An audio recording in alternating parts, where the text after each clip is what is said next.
Assalamualaikum warahmatullahi wabarakatuh. Alhamdulillahi rabbil alamin, wassalatu wassalamu ala rasulillah wa ala alihi wa ashabihi ajma'in. Allah ta'ala fi kitabihil aziz, ya ayyuhalladzina amanu taqullaha haqqa tuqatih wa la tamutunna illa wa antum muslimun. Ya ayyuhan nasu taqu rabbakum alladzi khalaqakum min nafsin wahidah خلق منها زوجها وبث منهما رجالا كثيرا ونساء واتقوا الله الذي تساءلون به والارحام ان الله كان عليكم رقيبا. وقال رسول الله صلى الله عليه وسلم طلب العلم فريضة على كل مسلم. Jamaah salat maghrib Masjid Sirajul Islam rahimani wa rahimakumullah. Alhamdulillah kita bisa berjumpa kembali dalam kajian rutin kita, kajian kitab Gundul, membahas Al-Quran, membahas hadis melalui penjelasan para ulama. Salawat serta salam semoga tercurah limpahkan kepada guru terbaik kita, kiai terbaik kita, Nabi besar Nabi Muhammad SAW, pada keluarganya, pada segenap sahabatnya, umatnya, dan orang-orang yang mencintai beliau hingga akhir zaman. Dan semoga Allah SWT menurunkan rahmatnya di tengah-tengah kita dengan sebab kita hadir di majelis ilmu.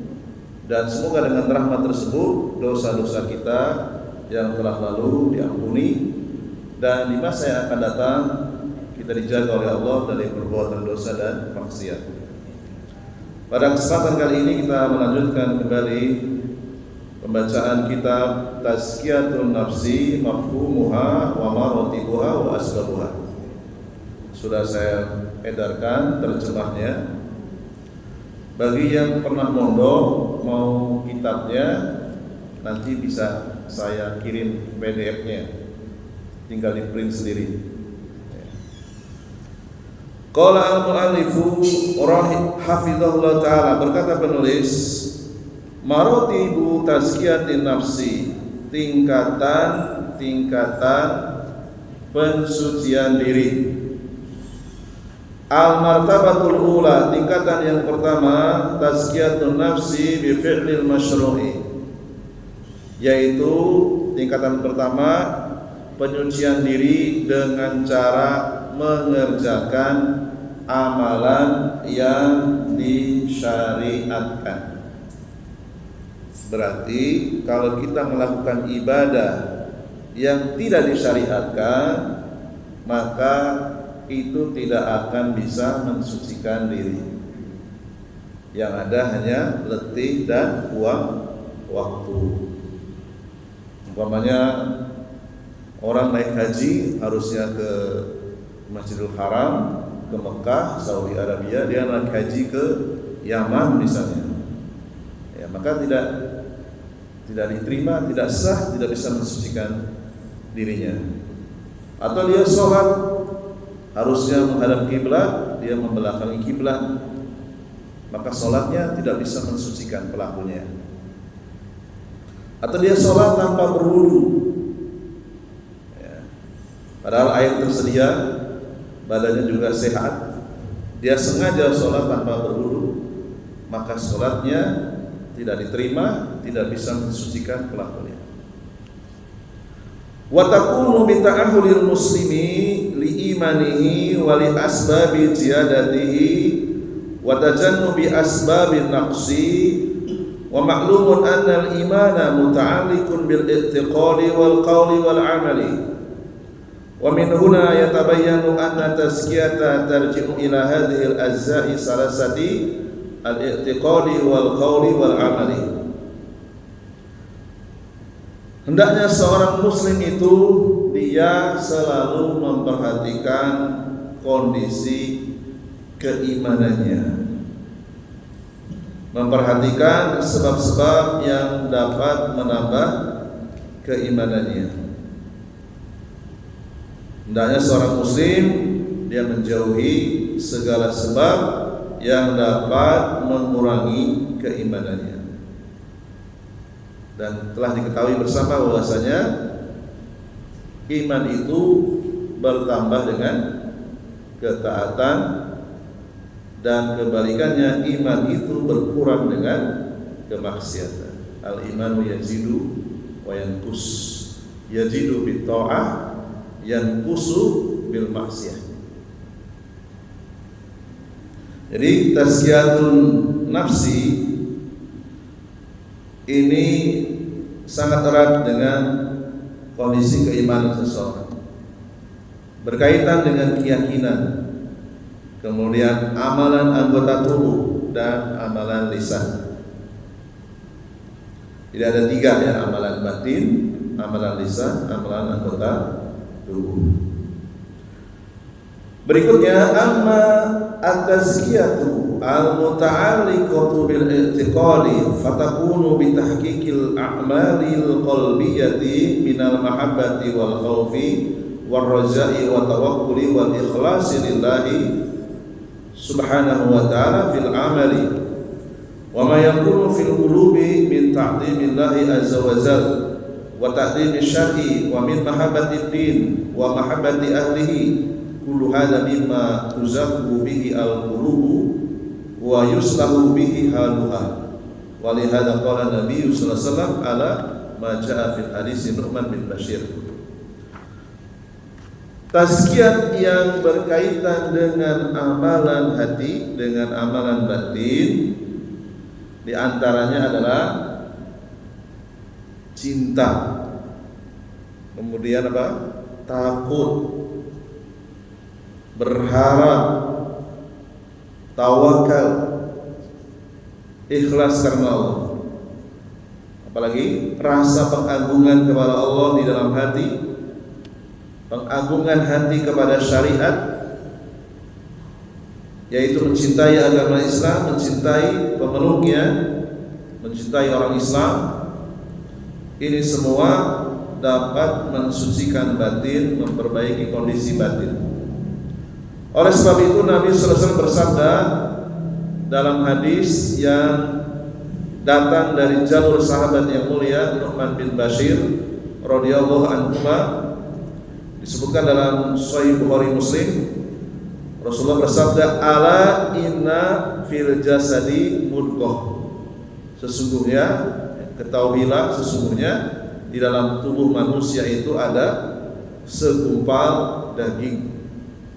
Idza saluha al-jasadu kulluhu.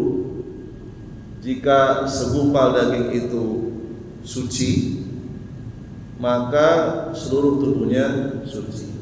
Jika daging tersebut baik, seluruh tubuhnya juga baik. Wa idza fasada al-jasadu kulluhu. Dan sebaliknya, jika segumpal daging itu rusak, maka rusaklah seluruh tubuhnya. Ala ketahuilah, wahia segumpal daging itu, al-qalbu adalah hati. Fa'adhu ma tuzakki bihi nafsa al-istiqamatu ala ma syara'a Allahu azza wa jalla lil mu'minina min a'malil qulubi bi an yuhaqqiquha tahqiqan sahihan alal wajhi alladhi yuridillahu azza wa jalla.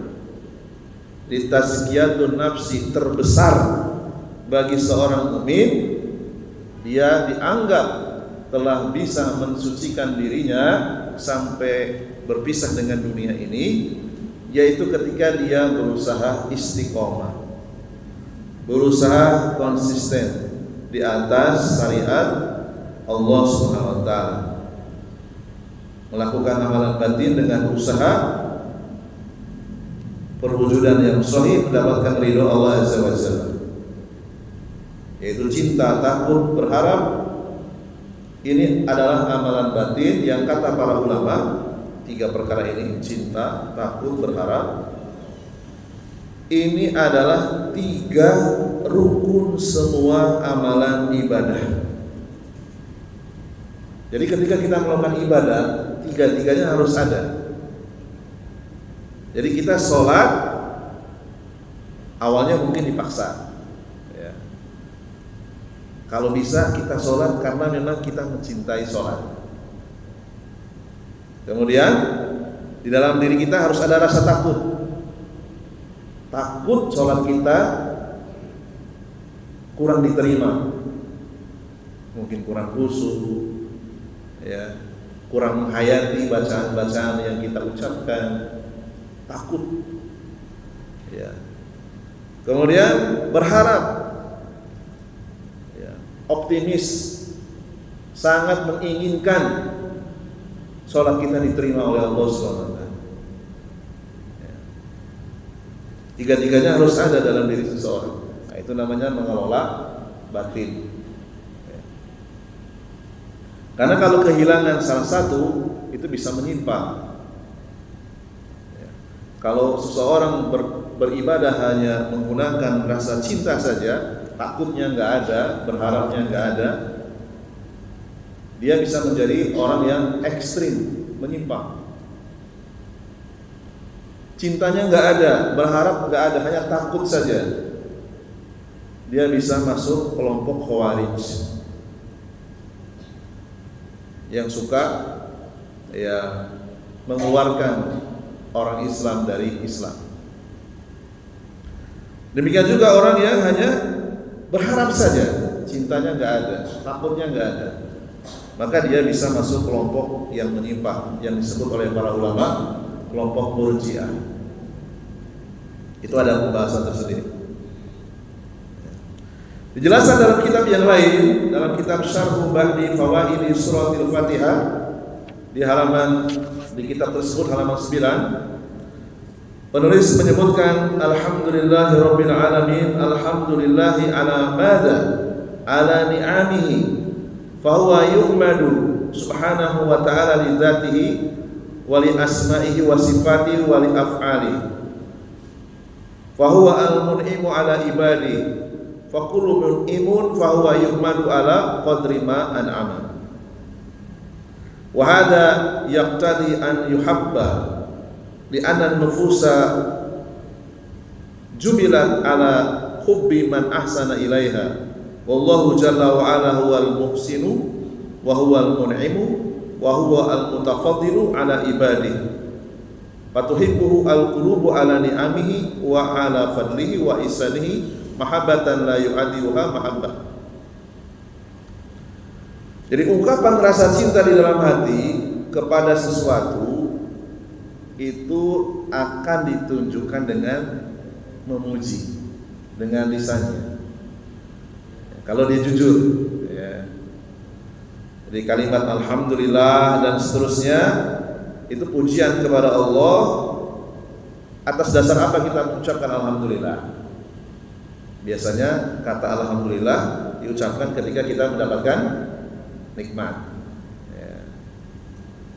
Ya, alasannya cinta di dalam hati, kemudian memuji Allah karena Allah itu yang memberikan nikmat. Kemudian di sisi yang lain, Allah itu zatnya terpuji. Beda dengan makhluk. Makhluk kalau sudah jadi bangkai, ya dia tidak terpuji lagi. Tidak mungkin kalau sudah jadi bangkai diletakkan di rumahnya. Pasti akan ditanam di dalam tanah, ya, agar baunya tidak kemana-mana. Sedangkan Allah sempurna zatnya, Allah tidak akan mengalami kematian.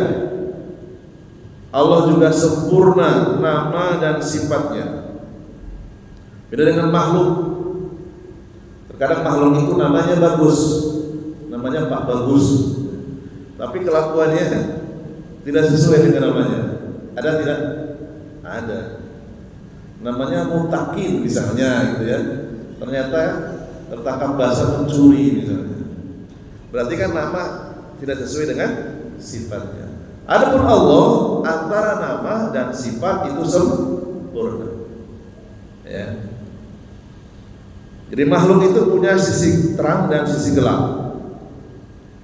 Masing-masing kita pasti punya. Masing-masing kita punya masa lalu yang hitam dan kelam. Ya enggak? Iya, pasti. Ya. Jangankan kita, orang-orang yang dijamin masuk surga itu punya masa kelam, punya masa lalu yang hitam dan kelam. Para sahabat di antara mereka ada yang mantan pemabuk, mantan pezina, mantan penyembah patung. Namun karena mereka bertobat sungguh-sungguh, Allah angkat, Allah bersihkan mereka sampai ke derajat orang-orang yang dijamin masuk surga. Karena memperhatikan ilmu ini, ilmu pensucian diri. Allah sejak dulu sampai tak terhingga kapanpun tetap terpuji. Allah tidak memiliki sisi buruk, semuanya terpuji dari semua sisi. Beda kalau kita pasti ada sisi gelapnya, ya, dan itu pasti dirahasiakan, malu ya kalau dibongkar, ya kan? Di antara kita tidak ada yang maksum, hanya Nabi saja yang maksum. Ya. Allah dicintai lalu dipuji karena zatnya memberikan segala nikmat kepada semua hambanya. Setiap pemberi nikmat itu pasti akan dipuji sesuai kadar nikmatnya. Kita akan berterima kasih, mengucapkan pujian kepada seseorang karena dia berjasa sesuai dengan kadarnya. Ya, tidak perlu berlebih-lebihan, sesuai dengan kadarnya. Jadi pujian itu konsekuensi akibat dari rasa cinta. Dan Allah SWT sudah menanamkan pada setiap manusia, ya, di dalam dirinya itu sudah ditanamkan oleh Allah SWT, dia akan mencintai kepada pihak yang memberikan jasa kebaikan berupa nikmat. Seorang suami normalnya dia akan cinta kepada istrinya. Demikian juga istrinya mencintai suaminya, yaitu dengan memujinya. Kenapa? Karena keduanya saling memberi nikmat. Ketika keduanya tidak saling memberi nikmat, yang ada bukan pujian, melainkan caci maki. Ya. Jadi suami istri itu saling memuji karena saling memberi nikmat. Suaminya memberikan nafkah yang bisa mencukupi kebutuhan sehari-hari dan bersabar dengan kekurangannya. Ya. Seorang istri melayani suaminya dengan baik. Keduanya saling memberi nikmat. Allah Subhanahu wa taala zat yang maha memberi nikmat, maha berbuat baik, maha memberi keutamaan. Kita diberikan tubuh yang normal, diberikan akal yang normal, diberikan nikmat yang lebih besar dari itu, yaitu nikmat Islam, nikmat iman. Ini semua nikmat datangnya dari Allah SWT. Seluruh hati manusia yang diberikan nikmat, dia akan mencintai kepada pihak yang telah banyak memberikan nikmat, yang telah banyak memberikan kelebihan, kebaikan, dengan cinta yang tidak tertandingi. Ya, itulah kecintaan orang-orang yang beriman kepada Allah SWT. Oleh karena itu para ulama membuat suatu kesimpulan, walidzalika kanat al-mahabbatu a'dhama anwa'il ibadah. Di antara semua jenis ibadah, yang paling a'dham, yang paling besar ibadah kepada Allah adalah ibadah cinta. Itu ibadah yang paling besar. Ya, ini yang mengatakan para ulama.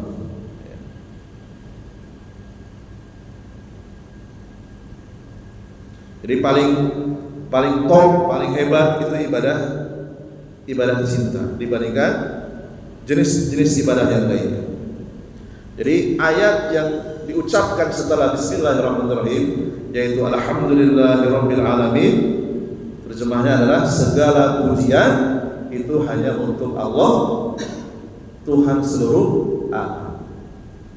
Dan pujian itu lahir dari rasa cinta. Jadi maknanya sangat dalam. Ya. Makanya sangat dianjurkan sekali kita hafal terjemah surat Al-Fatihah. Kalau bisa hafal terjemah. Jadi ketika kita baca, hati kita hadir mengikuti apa yang kita ucapkan.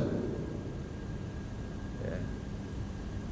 Karena itu adalah kejujuran seorang hamba, dia melakukan sholat atas dasar cinta. Cinta kepada Allah yang sudah banyak berjasa memberikan nikmat kepada kita.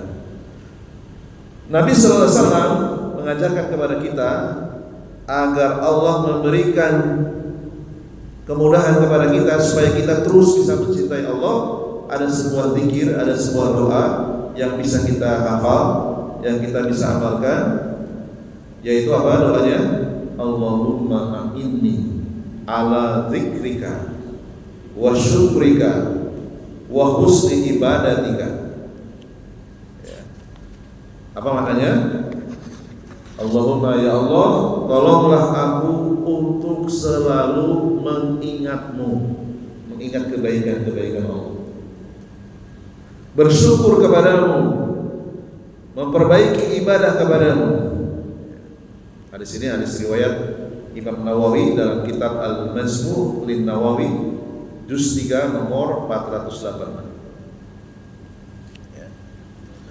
Dan tema yang akan datang insyaallah taala kita akan membahas tentang 4 macam-macam cinta menurut para ulama, kesimpulan dari berbagai ayat dan hadis. Ada 4 jenis cinta. Pertama adalah mahabbatun syirkiyatun, cinta yang mengandung kesyirikan. Yang kedua mahabbatun muharramah, cinta yang haram. Yang ketiga mahabbatun tabi'iyatun, cinta yang hukumnya tidak berdosa, boleh. Dan yang keempat mahabbatun wajibatun, cinta yang hukumnya wajib, kita harus memberikan cinta. Ada 4. Itu tema yang akan kita rinci pada pertemuan yang akan datang. Nah, kemarin saya dikasih pesan oleh panitia suruh memberikan tanya jawab yang lebih lama, yang lebih panjang. Oleh karena itu mungkin saya akan berikan sesuai dengan pesanan tanya jawab yang lebih panjang. Sampai jam berapa, Pak panitia? Jam 18.58. Ya. 10 menit lagi ya kira-kira. Sudah ada pertanyaan? Kita berikan kesempatan ya.